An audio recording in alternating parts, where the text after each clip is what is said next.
Sa atong nga tanan, ako si Barangay Captain Ricky Guritzo.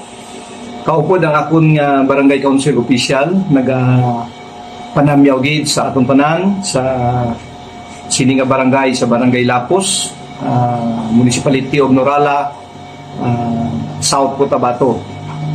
Ang atong barangay nagasuporta gid sa ginahimo nga programa sang aton Department of Health, kabahin sining Zero Open Defecation Program nga amo ang ginaduso sang aton gobyerno, programa sang aton Department of Health agud nga ang tanan nga mga katawhan sa aton barangay may ara sang permanente kag maayong sanitation.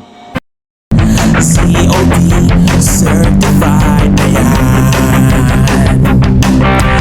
Ani asenso pag may inidoro, walang tuming makikita, mapahayag man o tao, malayo sa sakit, ikaw ako tayo. San Pedro 2023, may ara sa Regional Evaluation San Pedro Open Defecation o TOD. Dapat nagtuhan natin ang ating pagkakasiay. Ini dapat may ara pondo na tubig sa sabon. Dapat ang atong PR may ara dinding kagato. Naglituhan natin ang palibot ini. Sa Wednesday 1, maglibot kita sa mga sapa, lining, kag magpasok tong tarpaulin nga may bawal magtapon ng kahit na anong uri ng tahi o basura dito. So, maglibot kami ni Wate, check namon ang mga nakakuha sang basin kung naanugit man nila kung na butang nila. Kami ang COD Task Force, handang tumulong para buhay maging maayos. Ani asenso pag may inidoro, walang tuming makikita, kaya tara na sama-sama tayo maging progresibo. Masaya ang buhay pag may kasilyas ang lahat ng bahay. Basura itapon ng maayos, sabay-sabay tayong kumilos. Andito kami, ang COD Task Force, handang tumulong para buhay maging maayos. Ani asenso pag may inidoro, walang tuming makikita, mapahayag man o tao. Ano na ni San Isidro? Ano ni? Isa na katon nga nga na-accomplish nga CR.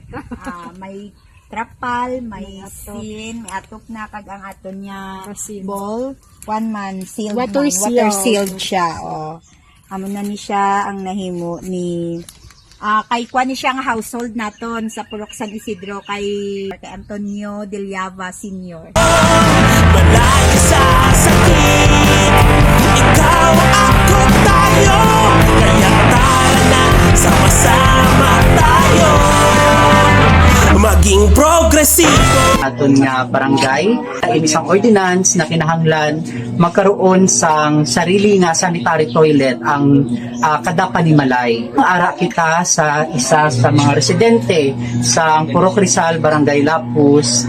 Pamangkuto naton siya kung ano ang mga struggles niya para magpahimo sang sarili nga CR. Ma'am, good morning. Ano pong pangalan? Ako si Meribeth Banyuta, Purok Rizal, Barangay Lapus, Nara sa Okay. So dati wala CR si ma'am. Ano ang nag-joke sa inyo para magpahimo sang sarili niyo nga CR? nasa amon sa health at sa health. Okay, so para daw sa ilang health kag sa ilang man nga safety. Ano ang mga struggles mo sa pagpahimo sang CR? Wala kami sa CR, sunod ang among septic tank. Madamo gid sa among tubig kasi ang nahimo din namon yung ginatanga lang namon sa tamburo. Dito po sa Nurala ay palayan. During patubig at maulan, sa kadakot-kot po nila para magpahimo sang septic tank, overflow po yung tubig. Subong ipakita ni ma'am ang ilang sanitary toilet. Eto na po. Okay, so maganda na. Oh. Water sealed. May atop. Kag may balde. Utangan na lang katubig, kabo. Madamo gid nga salamat sa imong time. Ito po yung sinasabi nating septic tank na nilagyan nila ng tamburong. Nag-aalis si kuya ng tubig kasi nga nag-overflow. Ayan.